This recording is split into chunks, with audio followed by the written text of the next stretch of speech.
আজ এসেছে ভাইয়ের বিয়ের কার্ড। অপেক্ষার অবসান অবশেষে। আর মাত্র গোনা দিন। এই যে দাঁড়ান, কার্ডটা একবার খুলে দেখাই আপনাদের। কার্ডের সামনেটা ভেতরটা এরকম, যে লেখা আছে রাহুল কর।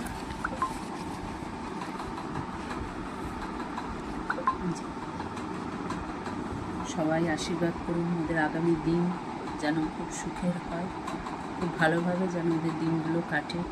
ওরা যেন একে অপরের সাথে বাদবাকি জীবনের দিনগুলো যেন সুস্থভাবে কাটাতে পারে, এটাই প্রার্থনা। ওরা যেন সবাই ভালো থাকে। দিদি হিসাবে আমার তো এইটুকুই চাওয়া। অনেক দিন ধরে একটু একটু করে প্রস্তুতি চলছে এই বিয়ের, আর মাত্র কয়েকটা দিন হাতে।